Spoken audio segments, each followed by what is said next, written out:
تلبیسی دیگر از آیت الله قزوینی، این بار در مورد ابن صباغ مالکی.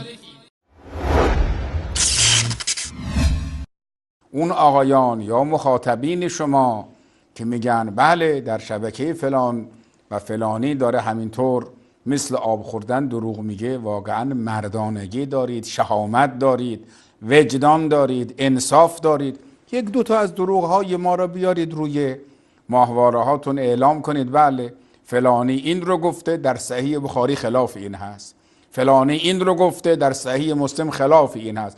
یک مورد برای مردم نشان بدید، ما نمیگیم هزاران مورد. ابن صباغ مالکی، همین ابن صباغ مالکی، اینم بازم به ما بدید ما قبول داریم، هیچ حرفی نداریم ما. اینم برایش بگید آقا شیعه بوده ما هم قبولش داریم. حالا دیگه ولی به شرطی که کلمه مالکیش رو لطش بگیرید، برای شما اصلا تو کتابا حذف کنید کلمه المالکیش رو. بله. متوفای 855 هجریه، تقریبا معاصر با ابن حجر عسقلانی هست که متوفای 852 هجریه.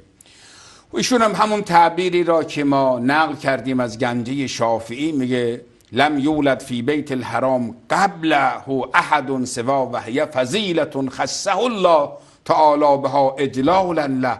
ولادت علی در کعبه یک ویژگی است که خدای عالم مخصوص علی ابن ابی طالب کرده، نه غیر او، اعلاء لمرتبته و اظهارا لتکرمته. خدای عالم خواست با این کار مقام علی را بالا ببرد و این کرامت را ویژه علی ابن ابی طالب کند و این کرامت را جهانی کنه. آقایان فصول المهمه را ببینن، جلد اول صفحه 171. بینندگان عزیز، یکی از عادتهایی که برخی از علمای رافضی در تاریخ داشتند این بود که خود را شافعی و حنفی و مالکی معرفی می کردند و سعی داشتند با تألیف کتبی در عقیده شیعه عقیده مسموم خود را به عوام اهل سنت تزریق کنند که شیخ یوسف بهرانی از علمای معروف شیعه به این امر تصریح می کند و در کتاب کشکول پیرامون ابن صباغ مالکی می گوید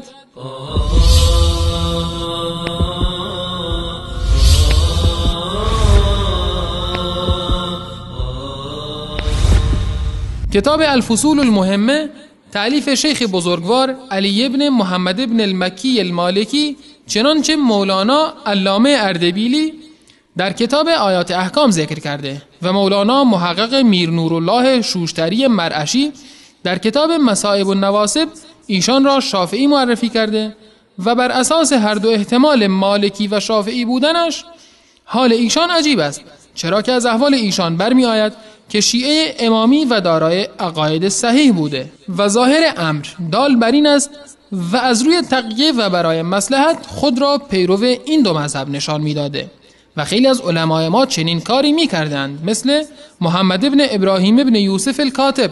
بسیاری از علمای ما ذکر کردند که ایشان فقه شافعی را آموخت اما در باطن پیرو مذهب شیعه امامی بود و ایشان در هر دو مذهب کتاب نوشته است.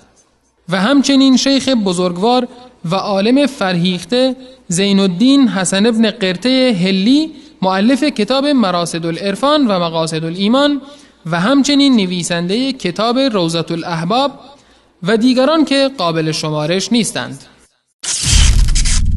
اهل بوغ شما دارید تو جنگل آمازون صحبت میکنید و کسی نیست دنبال حرف شما را بگه. اقلن حرف که میزنید فکر کنید، دقت کنید، بعد حرف بزنید.